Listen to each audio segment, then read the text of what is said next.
நான் அப்லோட் பண்ணுற வீடியோஸ் உங்களுக்கு பிடிச்சிருந்தா தியாஸ்ரீ கிச்சனுக்கு சப்ஸ்கிரைப் பண்ணி பக்கத்தில் இருக்க பெல் ஐக்கானை கிளிக் பண்ணி ஆல் கொடுத்துக்கோங்க.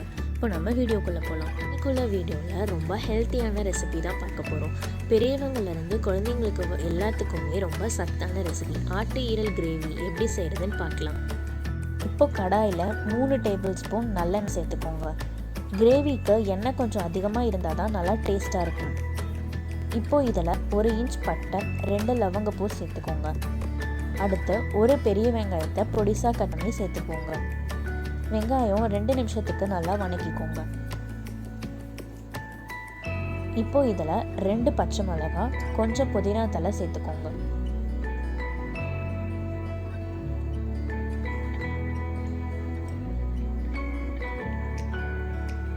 நல்லா வணங்கினதும் இதில் நம்ம 2 டேபிள் ஸ்பூன் இஞ்சி பூண்டு விழுது சேர்த்துக்கலாம்.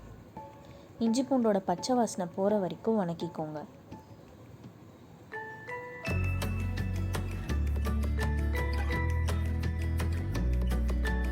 இப்போ இதில் ஒரு மீடியம் சைஸ் தக்காளி சேர்த்துக்கோங்க. தக்காளி நல்லா சாஃப்ட் ஆகிற வரைக்கும் வணக்கிக்கோங்க.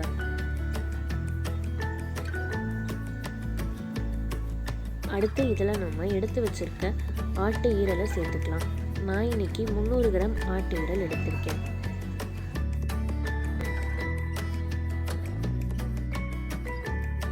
இது கூடவே 1 டீஸ்பூன் மஞ்சள், 1 டேபிள் ஸ்பூன் மிளகாய்த்தூள், 1.5 டேபிள் ஸ்பூன் மல்லித்தூள் சேர்த்துக்கோங்க. மசாலா எல்லாம் நல்லா ஈரலில் படுற மாதிரி பரட்டி விட்டுக்கோங்க. இதில் நம்ம 1 டேபிள் ஸ்பூன் கல்லுப்பு சேர்த்துக்கலாம்.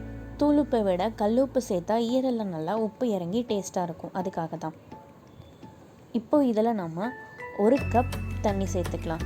ஈரல் வேகிற அளவுக்கு மட்டும் தண்ணி சேர்த்துக்கோங்க, அப்போ தான் கிரேவி கன்சிஸ்டன்சி கிடைக்கும். தண்ணி சேர்த்துட்டு நல்லா இதை மிக்ஸ் பண்ணி விட்டுக்கோங்க. ஈரல் ரொம்ப நேரம் வேக வைக்க தேவையில்லை, 15 நிமிஷம் வேக வச்சிங்கனாலே போதும்.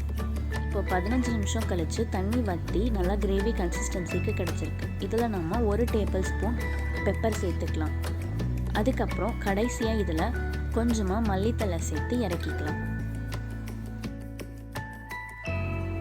அவ்வளோதான் ஃப்ரெண்ட்ஸ், இப்போ நம்ம ஹெல்த்தியான ஆட்டு ஈரல் கிரேவி ரெடி ஆகிடுச்சு. இது சாதத்தோடு வச்சு சாப்பிட்டு அவ்வளோ அட்டகாசமாக இருக்கும். நீங்களும் இதே மாதிரி செஞ்சு பார்த்துட்டு உங்களோட கமெண்ட்ஸை எனக்கு ஷேர் பண்ணுங்கள். உங்களுக்கு இந்த வீடியோ பிடிச்சிருந்துச்சுன்னா மறக்காமல் லைக் பண்ணுங்கள். தியாஸ்ரீ கிச்சனுக்கு சப்ஸ்கிரைப் பண்ணுங்கள். தேங்க்ஸ் ஃபார் வாட்சிங்.